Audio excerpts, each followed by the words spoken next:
আমি মুসলমান হওয়ার পরে আমার জন্মদাতা পিতা ঘোষণা করছে আমাকে যেখানে পাবে সেখানে জবাই করবে। আমি যখন মুসলমান হয়েছি সর্বপ্রথম মাথায় পাগড়িটা পইরা জুব্বা পইরা, আগে তো প্যান্ট শার্ট পরতাম, জুব্বা টুব্বা পইরা মাথায় পাগড়ি পইরা দীর্ঘ 7 মাস আত্মগোপনে ছিলাম, লুকায় ছিলাম, পলায় ছিলাম। 7 মাস পরে যখন মাথায় পাগড়ি পইরা জুব্বা পইরা বাড়িতে আসছি, আসার পর আমার বড় ভাই আমাকে দেখা মাইর শুরু করছে। দেখাই মায়ের কেন পাগড়ি বইরা চুব্বা টুপি পরে ঘরে ঢুকলাম, মারতে মারতে মারতে মারতে আমাকে খাটের উপরে শোয়াই দিছে। বড় ভাই মারতেই পারে, কিচ্ছু বলি না, মায়ের খাইয়া একটা পর্যায়ে বৈশা রয়েছি।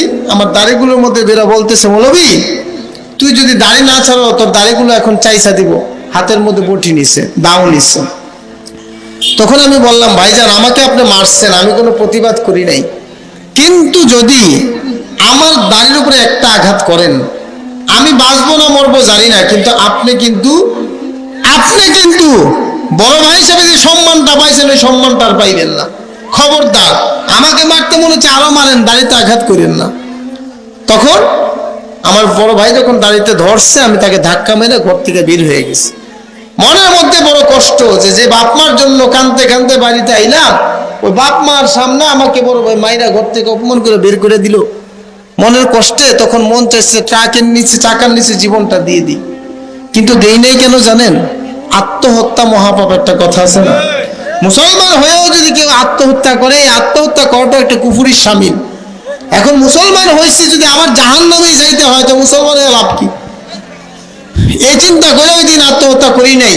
যদি আত্মহত্যা জায়েজ থাকতো তখন আত্মহত্যা করে দুনিয়া থেকে চলে যেতাম।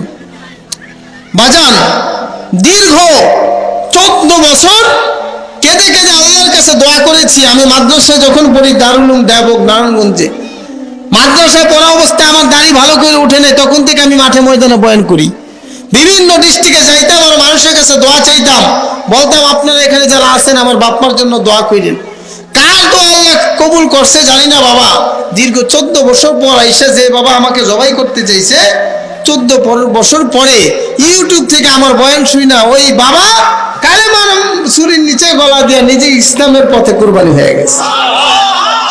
14 বছর পরে আইসা আমার বাবা আমার হাতে হাত রেখে কালেমা পয়রা মুসলমান হয়ে গেছে। জোরে কন্যা ছিল বাজান, এগুলো আল্লাহর কুদরত, কি বলেন ঠিক কিনা?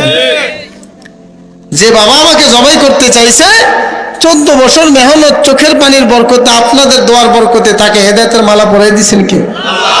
আল্লাহ।